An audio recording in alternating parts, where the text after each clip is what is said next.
Smart but sparse changes keep the Pixel 10 Pro XL among the top Android phones. It remains underpowered for tasks like gaming, but that doesn't matter if your focus is on the still excellent cameras, super bright display, or AI features. Just be aware that to get the most out of those features, you will have to wait for updates or for Google's tools to get to grips with your data. The Google Pixel 10 Pro XL is named in part after its size, but to get to grips with how good a phone it is, it would be wrong to focus on physical qualities alone. It is easy to point to things like the phone's incredibly bright display or its versatile cameras as major selling points. But this is a phone where the true value lies beyond the specs list. There are, in typical Google fashion, lots of AI features to play around with, features with a wide range of applications and utility. It's just a pity that Google seems to have learned some bad habits from Apple in not having all its features ready for launch day. Plus, Google flagship phones' inherent weakness in terms of power remains, even if battery life has improved. As the final big Android phone launch expect this year, I have been testing the Pixel 10 Pro XL against its main competition and also the latest iPhone just in case you are considering switching to or from an Apple phone. It's resulted in some of the most interesting phone comparisons of 2025 and I am thrilled to be able to take you through them. Pre-orders are up for the Pixel 10 Pro XL and its siblings until retail launch day August 28. If and when you decide to buy the Pixel 10 Pro XL, it will cost $1199. That's technically more expensive than the Pixel 9 Pro XL from last year, but what's actually happened is that Pixel dropped the 128GB model. It's a shame that you can't get a cheaper extra large Pixel now, but it's not strictly a price hike. If storage matters to you, you can spec 512GB or 1TB for $1,319 and $1,549 respectively.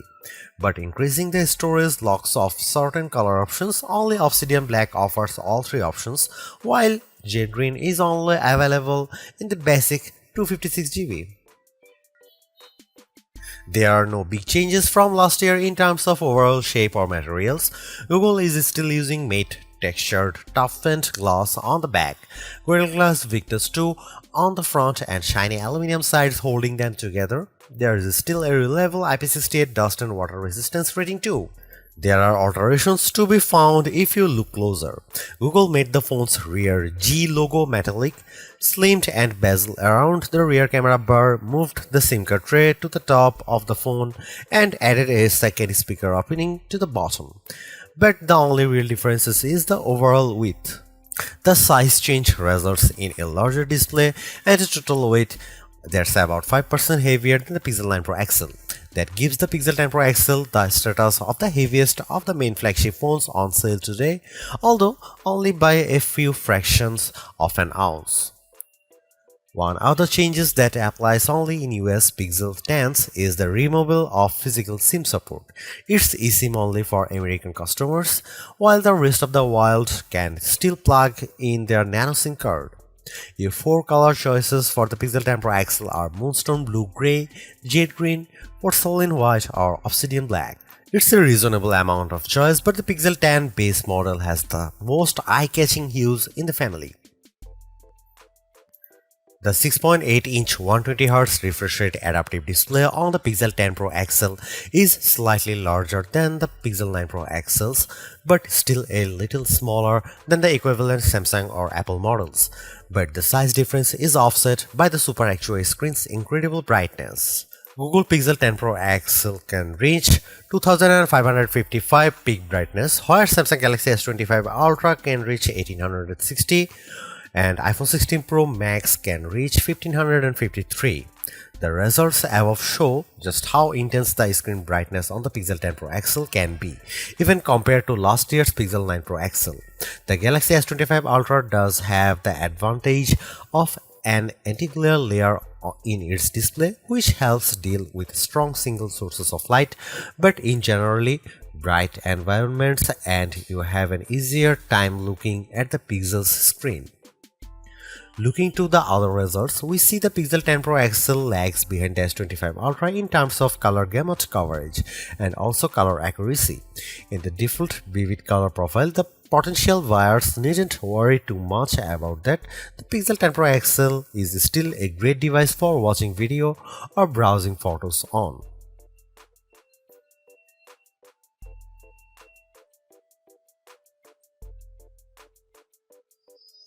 You might be surprised to hear that the Pixel 10 Pro XL's camera are identical to the Pixel 9 Pro XL's, at least on paper. The 50 megapixel main, 48 megapixel ultra wide, 48 megapixel 5x telephoto, and 42 megapixel selfie cameras are unchanged from the 2024 model, as all the upgrades are located on the softer side. Here we can see some camera samples of the Google Pixel 10 Pro XL. Let's kick off the comparisons with main camera shot of a cottage. We see the first evidence of the Pixel 10 Pro XL's apparent default processing priority, balancing the brightness of all colors in the shot. This is perhaps why the Pixel's shot is much warmer, with the Galaxy S25 Ultra's image being cooler and brighter. Against the iPhone 16 Pro Max, the Pixel 10 Pro XL also looks less bright but punches up the colors in return. The trees in the background in this view across a park are much easier to make out in the Google photo. And how does it compare against the outgoing Pixel 9 Pro XL? This photo of disused telephone box shows that the Pixel 10 Pro XL gives slightly stronger colors on the blue end of the spectrum, but is otherwise identical to the Pixel 9 Pro XL's image. In the night mode, with our subject being mini bottle of Henderson's relish, we see the Pixel 10 Pro XL struggle to capture the light compared to the Galaxy S25 Ultra, but the Pixel does have less of a red color caused by the curtains in the room than the S25 Ultra, which could be an advantage in some cases.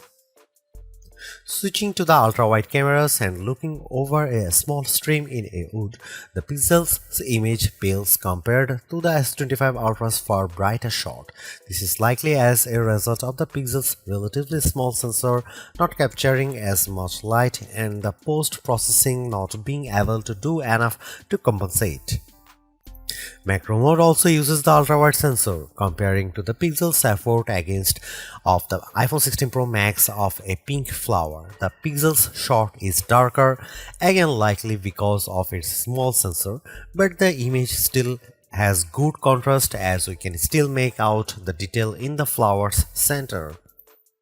The final rear camera on the Pixel we need to look at is the 5x telephoto camera, which I pointed at a breeze over a lake. The Pixel has tried to balance the mix of light and shade in the shot, resulting in an apparent lack of color compared to the S25 Ultra, while the Samsung's shot's richer color of the water is appealing. The breeze is blown out in return. The Pixel 10 Pro XL's telephoto camera offers up to 100x max magnification for the first time, except with the power of ProRes zoom. Images at the level are still legible, albeit potentially inaccurate, but let's start at a less extreme 50x. Zooming in on a milestone's curved lettering, it's already obvious that the Galaxy shot is noisier than the Pixel's, but based on my own observation, the Pixel has over-smoothed the stone, removing some of the texture in an effort to clean up the shot. At 100x, this effect is even more noticeable. A stone that's been sitting outdoors for who knows how long is unlikely to be as smooth as the Pixel's shot would have you believe. But in terms of legibility, while both photos still show the lettering clearly, the Pixel shows them in crisper detail. When exporting the images, the Pixel 10 Pro XL conveniently gives you both your original ProRes zoom shot and the processed version, along some interesting comparisons.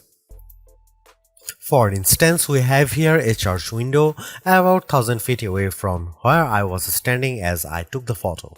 It's an impressively sharp shot, but the pixels processing system seemed to have read the stone bars between the glass as wood, adding a vertical grain effect. While the detail of the brickwork has been impressively recovered, it shows a big limitation of these generative detail enhancing tools. It shows you what's likely to be there rather than what truly is there. Google enhanced some of the camera's associated features, such as making best take active automatically with enough photos and offering 50 megapixel resolution for portrait modes. But the all-new feature, and the one I spent the most time with, was Camera Coach, the new photography teaching tool that's accessible right from the viewfinder. This is currently in preview, so hopefully it powers will multiply in the future, but right now it's more of an interactive forming tool. It will detect what you are pointing the camera at, offer some suggested compositions, and then give you tips on which camera lens to use, where to stand, and how to position the subject. If you can, it's a fun, personalized way to learn. But there are so many more tools in the Pixel 10 Pro XL's toolbox. I hope more options or perhaps an advanced mode appear in future to help guide users to try even more, like switching between vertical and horizontal shots, setting a manual focus, or adjusting exposure.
Google's updated the chip in its Pixel 10 Pro models with a Tensor G5 and paired Pro models including the 10 Pro XL with 16GB RAM. Considering that previous Tensor-powered Pixels have lagged behind in performance, we were curious to see how this update changes things.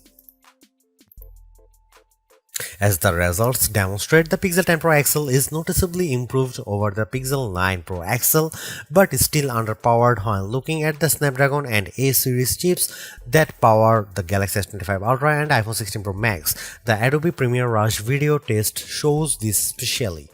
In my general gaming test of playing the graphically intense RPG XR Stress in order to get a consistent 60 FPS frame rate, I had to turn off anti-aliasing, reduce the resolution from ultra to high and environment quality down to average, and even the game would still experience hiccups.